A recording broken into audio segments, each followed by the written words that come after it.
கன்னியாகுமரி மாவட்டத்தில் சிதிலமடைந்து காணப்படும் இரணியல் அரண்மனையை புதுப்பிக்க தமிழக அரசு 3,44,00,000 ரூபாய் நிதி ஒதுக்கீடு செய்துள்ளது.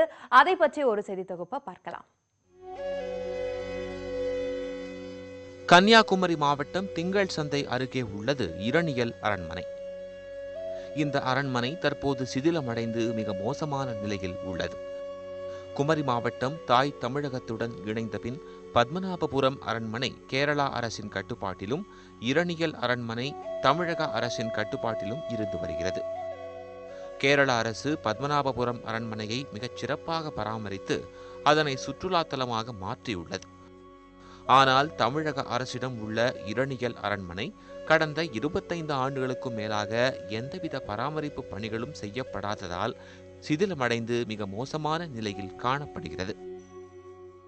இந்த அரண்மனையை தமிழக அரசு இப்பொழுது ஏதோ ஒரு இது புனரமைப்பு செய்வதற்காக வந்து பார்த்து கொண்டு போயிருக்கிறார்கள். ஆனால் இதுவரை ஒரு விதமான முன்னேற்றமும் இதில் காணவில்லை. இதனுள் இருந்த விலை உயர்ந்த பொருட்கள், சிற்பங்கள், மரத்தினால் வடிவமைக்கப்பட்ட சிலைகள், மன்னர் கால போர் தளவாடங்கள் உள்ளிட்டவை சமூக விரோத கும்பலால் திருடப்பட்டிருக்கின்றன. அது மட்டுமின்றி புல் பூண்டுகள் முளைத்து இந்த அரண்மனை மிகவும் பரிதாபமான நிலையில் காட்சியளிக்கிறது. அதை எந்த பராமரிப்பு இல்லாமல் அப்படியே இருக்குது. இதை பராமரித்ததுன்னா சுற்றுலா மாத்திரம்னா இளைய தலைமுறைக்கு நல்ல ஒரு பயனுள்ளதாக இருக்கும். இதுவும் ஒரு பராமரிப்பும் இல்லாமல் அப்படி பாழடைஞ்சு கிடக்கு. இதை ஏதாவது ஒரு முன்னேற்றத்துக்கு செய்து நான் நல்ல முறையில் கொண்டு வரணும். அல்லாமல் இருந்தால் இது இனியும் பாழடைஞ்சு நாசமாக ரொம்ப சீரழிஞ்சு போயாச்சு. இனி போகிறதுக்கு ஒன்றுமே இல்லை.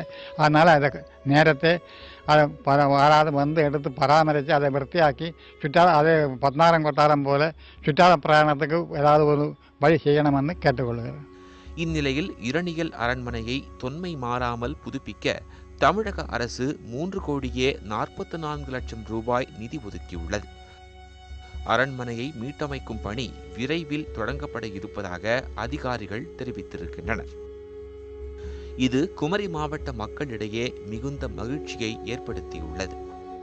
தமிழக அரசு தற்போது மேற்கொண்ட இந்த முயற்சியால் சமூக விரோதிகளின் பிடியிலிருந்து இந்த அரண்மனை மீட்டு புத்துயிர் பெறுமானால் குமரி மாவட்டத்தில் பிரபல சுற்றுலா தலங்களின் பட்டியலில் இரணியல் அரண்மனையும் இடம்பெறும் என்பதில் எவ்வித ஐயமும் இல்லை. கன்னியாகுமரி மாவட்டத்திலிருந்து சஜயகுமார், நியூஸ் 18 தமிழ்நாடு.